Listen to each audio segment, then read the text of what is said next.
Still on the search of that one true love? On the limbo in this crazy world of dating, marriage, relationships? Well, listen to the Golden State Media Concepts Relationship Podcast, your one-stop podcast for everything about relationships.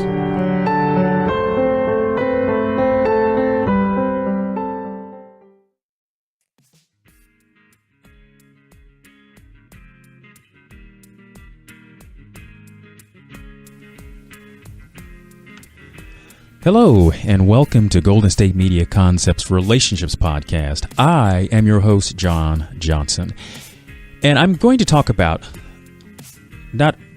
relationships are what this show is about, but something that kind of came to mind, and it's talking about not only the fact that relationships have their ups and downs, but the title of this particular podcast is So You Thought It Was Easy. And obviously, relationships, we're talking about whether it's your significant other, and a lot of these things also can apply to coworkers. They can apply to brothers and sisters, your children. But I'm just gonna jump into the topic, and you let it land where it lands. But lack of empathy for your partner is something that happens in relationships. Now, what I'm getting at is we get into relationships because of when we get involved with someone, it's how they're going to make us feel or how we feel around them. That's part of the attraction. But oftentimes we tend to forget what it is that we have to bring to that relationship in order to make it beneficial to the other person. And when these things start to fall apart, when they start to fall through the floor, we sometimes don't even know where to begin to address the problem, how to fix it, because what we are clearly aware of is how we feel as an individual. And sometimes it is so difficult to really understand or interpret what's coming from the other side. So what are we left with? We're left with a breakdown of communication. But here's some subjects, here's some topics that we could discuss and to begin to mend the fence, as I like to say. Lack of empathy for your partner is a problem. Mismatched sexual desires, failure to communicate simply. And when I say that, I'll expand on that a little bit later. Giving your partner an opportunity to understand the problem, presenting problems as demands rather than requests. That's a big one. Asking your partner how he or she feels as a matter of general communication and concern. Listening to your partner vent, and that's something we'll get into that a little bit. Criticizing and how that shuts down communication, and also remembering to keep things confidential. Okay, I'm going to take a short break, and we're going to dive into these topics, and we'll be right back after this. Tired of searching the vast jungle of podcasts? Now listen close and hear this out. There's a podcast network that covers just about everything that you've been searching. Hey! The Golden State Media Concepts Podcast Network is here. Nothing less than a podcast bliss with endless hours of podcast coverage. From news, sports, music, fashion, cooking, entertainment, fantasy, football, and so much more. So stop lurking around and go straight out to the Golden State Media Concepts Podcast Network. Guaranteed to fill that podcast itch. Whatever it may be. Visit us at www.gsmcpodcast.com. Follow us on Facebook and Twitter, and download us on iTunes, SoundCloud, and Google Play.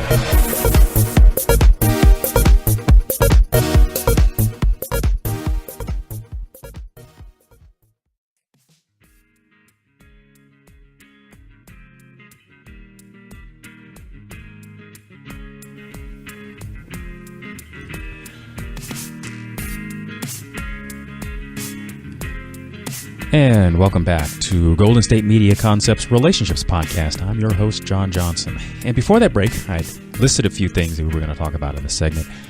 And when it comes to relationships, why do we get in them? We get in them because it makes us feel good. We don't get into relationships to feel bad. If you do, We definitely need help with that. But we get into relationships because they make us feel good. And invariably, when they're working well, we don't generally tend to question it. It's when things start to fall apart, we start asking questions, and we can start pulling all kinds of things out of the air, and they don't necessarily point us in the right direction. But, when you're searching for answers for things, sometimes we look in all of the wrong places.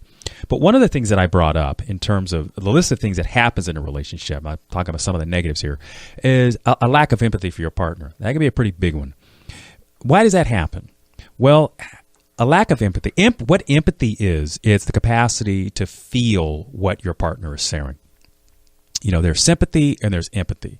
You can sympathize with for someone's situation, or you can feel empathy. And empathy, when you've been through it, then you can say to yourself, wow, I've been through that. I can empathize, and you can put yourself in their place. And when you have empathy for your partner, there is a connection that you have to the problem as well. And listening to your partner explain themselves, and you listen with compassion and understanding, is critical. But when you don't listen with that compassion and that understanding, that lack of empathy can be a deal breaker for a lot of people, because no relationship is going to stay in that honeymoon phase forever. And when it comes to the little upsets that can happen either moment by moment, day by day, whenever it happens for you, sometimes you have to be the leader and show that empathy, invest into that part of the relationship, in your partner, and then it'll be there for you. Because what we look for from our significant other is empathy, is sympathy, compassion, understanding, love, someone to talk to, and all of these. And that is supposed to be in the relationship. But when you have a lack of empathy for your partner, then that causes a huge breakdown. It causes people to shut down. They don't open up to you, because when this happens repeatedly, then it's sort of why should I? You're not going to listen. So learning what empathy is, practicing that for your partner, is a big, big thing to do. Another thing, mismatched sexual desires. Now, that's a pretty big topic. There are lots of reasons that happen. I'm going to touch on it briefly, because I'm going to talk about the fact that it exists. I could do a whole series of podcasts on sexuality, but I'm touching on it because this is something that comes up, and when it comes up, how it gets talked about can either put it on the table for discussion or get it wiped off the map completely, because it is such a very sensitive topic in terms of when I say mismatched sexual desires. Because if it's something that your partner wants after you've had a long day, and by long day, meaning you're exhausted, because being sexual with someone requires giving of yourself. It requires vulnerability and so many things on that level. And when that isn't there for your partner can feel neglected. And the sexual desire, sexual need thing is such a vulnerable is such a vulnerable subject or feeling with a person, that when they don't get it, it leads to all kinds of other things. And I'm just going to touch on it, but that's mismatched sexual desire is a problem. Another thing, failure to communicate simply. By that is when you're describing a problem to your partner, how do you message that? Do you wait till you've got a long list of things and you start talking about them? Or can you talk about one subject at a time? And here's the important point. When you're discussing a problem, keeping it simple and not burying it in a bunch of other gripes and complaints. Now, there may be something similar about the whole list, but when you want your partner to deal with it, try to verbalize it in simpler terms. Because here's the problem. When someone is listening to you and you're voicing your concerns, what they're trying to find is the common thread. Now, you may have difficulty pinning it down yourself, but just understand what it is that you're asking your partner to do, as you're probably asking them to figure this out as much as you're looking to them to bring a solution to the problem. And when you're explaining this to your partner and they're listening, trying to be compassionate, showing empathy, showing sympathy, and if you make it confusing for them, then they're almost paralyzed as to know exactly what to do. It's frightening to be the person on the listening side of that, because you think, okay, if I do anything and it's the wrong move, I'm toast. If I do something and I get it right, your partner's going to be happy that they got it right because they care about you. Remember, they're trying to care about you. That's why they're listening. But please try to make it simple, because when it's not simple, it's very confusing, very frustrating, and we start taking shots at the dark, and we're probably not going to just luck up and solve the problem. Another thing, giving your partner an opportunity to understand the problem. And that's something that happens in terms of the miscommunication a lot. If you do it as, I call it a hip shot, you just race through in explaining it and don't give your partner an opportunity to ask questions, maybe so that they can define it better, so that they can narrow it down, kind of sharpen the pencil on what, or sharpen the point on what it is the problem. And sometimes for the listener has to learn to be a tuned-in listener, because it's very easy to, and for those of you who are the listener part of this conversation, this communication, it's very easy to want to tune somebody out when they're complaining, and especially when they're complaining about you. But understand, the point is you are there supporting them. You're there to listen to them, and because they're your partner. And you can also expect the same in return. So learning how to listen to your partner is key. Oftentimes what happens is the words get used in the wrong place, and by default, it sort of changes the conversation sometimes from what it is to what it isn't. But if you can, and that's why I say you need to be very simple about things, write things down, give it some thought, because when you're bringing a problem to a person, and this is the speaker, I was talking about the listener a bit ago, but when you're the speaker and you're bringing a problem to your partner, you want to be able to note it briefly, so that when they're listening, they can understand the problem, because it takes a while. Because as you're explaining something and the listener is hearing it, they're processing this through their own filter, and it's easy for them to then insert their own feelings into this rather than hear you. So now, back to the listener. You are listening to understand your partner, mirroring back to your partner what you're hearing. And sometimes it's good when we're doing these kinds of things that you should write stuff down so that you can keep it straight. Are you following me? I hope you are. Another thing, asking your partner how he or she feels as a matter of general practice. Now, this is important. I call it checking in. And it's not just a cursory thing, but it's something that you do because you care about your partner. You want to know what's going on. And by the amount of information you get can be astounding. Now, when you first start doing these things, sometimes these conversations can go on a lot longer than you want them to, because it's new. As you get further and further into the relationship, you tend to learn a shorthand, as I call it. You've been around each other, you know what certain things mean, and it doesn't necessarily take 30 minutes to have a conversation about the day. You can do it in 5. That's great. That's because you've become really familiar with your partner. But I think it's important to check in to see how things are going. And I like it when it's not something that's a gripe session all the time. I mean, nobody wants to hear bad news all the time. That's hard on someone. And though if that's what the problem is, then you might start working on solutions. Another thing is, when you're in the situation and you're listening and your partner is venting, allow your partner to do that. This is not an opportunity for you to criticize your partner, because venting being what it is, sometimes it's just letting off steam, and it's just about being a sounding board for your partner. But taking the opportunity to criticize someone when they're in a vulnerable state can put you on the outs fairly quickly.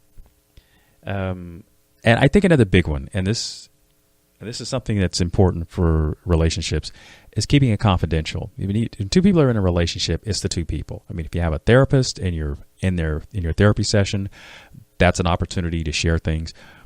But it's in the session. That's responsible. That's private. But you don't take your conversation and go outside of the four walls that you're having it in, because you're building a bond with your partner and you're continuing to keep that. And I think that's very important, that's sacred.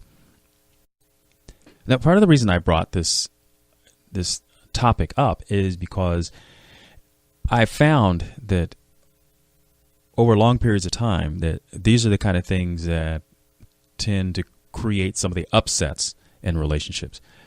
And when things are going well, sometimes we don't really figure out what's going well. But when it's not going well and we haven't put the time into working on that part, we need to we need to start somewhere. And I think these are some of the things that when we look at them and look at the problem, we say, okay, you know what? This is what I'm doing wrong. I am not showing enough empathy, or I'm failing to communicate simply. I'm making it too convoluted. I'm making it too difficult to figure out what my problem is. Or, I'm saying things in a way. So when I say make things a request rather than a demand, because a request makes it sound like you respect your partner. When you put things as a demand, it makes the other person feel bad. And certainly tone of voice matters when it's more important to modulate that and to be respectful and to sound respectful, but be caring about your partner. And listening. The listening skills, I talk about that repeatedly. It's very important to have good listening skills because it's primary to understanding. And when you're a good listener, I think you become a much better speaker, because as you figure out, as you use that muscle in listening, then you learn better how to talk to people, how to encourage people to share and get them to be vulnerable, because these things are very nuanced. And when you do it well, people love you. When you do it poorly, you tend to find yourself on the outs more often than you realize. And it's important to be able to practice that. And with something like this, practice is definitely important. If you're working on something like this, great. If you're not tuned in to how this thing works, start working on it now before it becomes a problem for you, okay? And now I'm going to take a short break, and I'm going to talk about saying no. Tired of searching the vast jungle of podcasts? Now listen close and hear this out. There's a podcast network that covers just about everything that you've been searching. Hey! The Golden State Media Concepts Podcast Network is here. Nothing less than a podcast bliss with endless hours of podcast coverage. From news, sports, music, fashion, cooking, entertainment, fantasy, football, and so much more. So stop lurking around and go straight out to the Golden State Media Concepts Podcast Network. Guaranteed to fill that podcast itch. Whatever it may be. Visit us at www.gsmcpodcast.com. Follow us on Facebook and Twitter, and download us on iTunes, SoundCloud, and Google Play.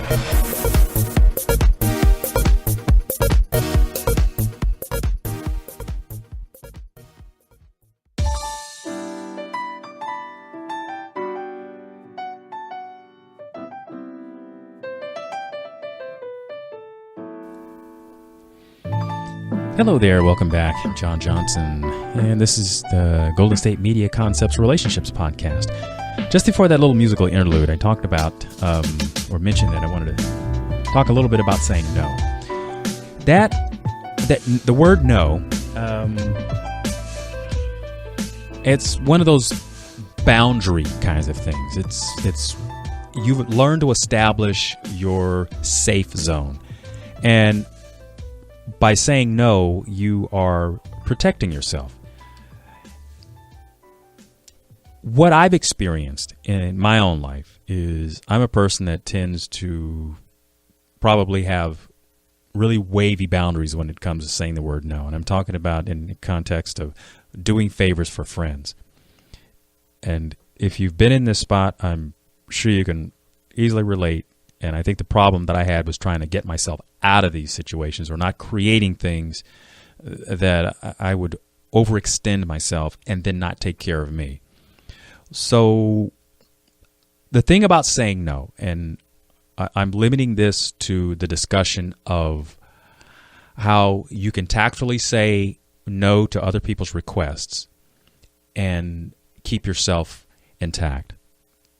Because one of the things that I would run into is I'd get requests for things because I'm fairly capable and fairly adept at either fixing things or being a good listener and all the above. And it made me feel good to do those things. If you were to listen to the podcast I did on the White Knight Syndrome, I can definitely relate to that, because that was probably me, and that might have been the inspiration for talking about that subject the way that I did. But saying no was one of the hardest things I ever had to do, because I didn't want to be seen as being selfish and or stingy. The kinds of things that when you say no to people's requests, that could be their reaction. You know, people can make their requests, and you might not ever really know what the basis is for that. But the request being what it is, when it lands on you, you have to decide for yourself if that's something that you can honor, something that you can reasonably do. And in my own particular case, I was pretty capable of doing pretty much anything. And a lot of times I took it on because I wanted to learn something. But when it gets to the place of you are doing those things rather than taking care of yourself, you have to learn to say no. And you can do it by just, no, I can't fulfill that request. Because one of the other things that happened in my case is I would allow myself to be used. And that's certainly not a good feeling afterwards, because some individuals are very good at making requests and asking things and not doing things for themselves. And I'm not even talking about the part about whether they would do a favor for you, but I'm talking about the idea about you taking care of yourself.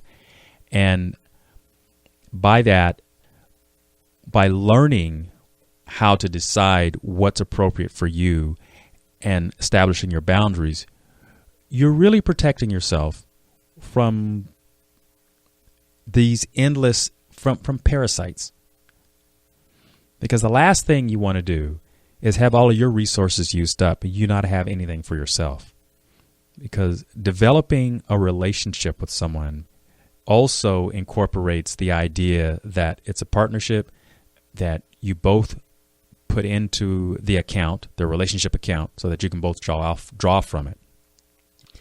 And if you think that you could possibly make a request to this individual and it wouldn't be honored or be fulfilled, then maybe that's not the relationship you want to be in. Think about that. And that's to say that if someone wants to borrow money from you, now this is a real touchy topic for a lot of people. Some people never loan money. I'm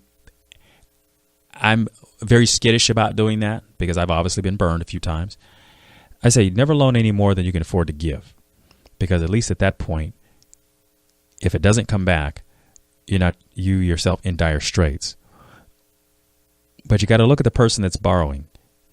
Maybe they're having a cash flow problem, and you are not necessarily helping them by contributing to their problem, thereby it becoming your problem. Now, going back to the boundary thing and about saying no, why is it that you can't say no? Well, some it's because they don't want to feel like they're letting, or you may not feel like you don't want to let someone else down. And then the question becomes, why should you feel responsible for someone else in that regard? And we're talking about just a friend here, but there are boundaries that you have to establish, and it's okay to ask questions. when somebody wants to borrow money from you, the question is, okay, when are you going to pay it back? And it may be your business to write up a little agreement. Say, okay, so that it happens, so that you put some formality to it, so that you, and has to say it, you might have, if there's recourse, if it's necessary, then you have a written agreement, a promise to pay, and it also helps keep people on point. It helps remind them that they have a commitment with you. And it's a very generous thing to do, to be giving in that way. And when you have the capacity to do that, that's wonderful. When people can call upon you for that reason to help them out, that's wonderful. But saying no is a right that you have to refuse, to protect yourself, to take care of yourself, and you don't have to justify it. I think to yourself you need to understand it, but you don't have to justify it to anyone else. Just a thought. When I opened this particular podcast, I was talking about relationships, and so you think it's easy. As we can see, they're not. There's so much that can go haywire when it comes to connecting with another human being, and it really takes perseverance, and it stretches you, but that's part of the human experience. It stretches you to want to reach out and relate to another person, but we do it hopefully with the best of intentions of also sharing something of ourselves, because that's something that human beings like to do. We like to give. And by being able to give and share love with someone else, and also learn to expect it in return, that's another part of this. That's another part of the human experience. And when you do that, and you can do it for a long time, you can expect great results from that. When you're having trouble with it, the thing is to spend the time to figure it out. And that's what the basis of the show is about for me to you, is trying to give you some of those tools. And from time to time, I'll share my own personal experiences and to hope illustrate some of these ideas so that we can make it better for all of us. Whether it's for you, your kids, your parents, whomever is in your life. And then when it's a part of your experience, not only learning how to say yes, but learning when to say no, that's for your self-preservation, so that you can continue to be there to give to those that you love and that care about you in return. And that's all for this podcast. Thank you for listening. I'm John Johnson. This is the Golden State Media Concepts Relationship Podcast.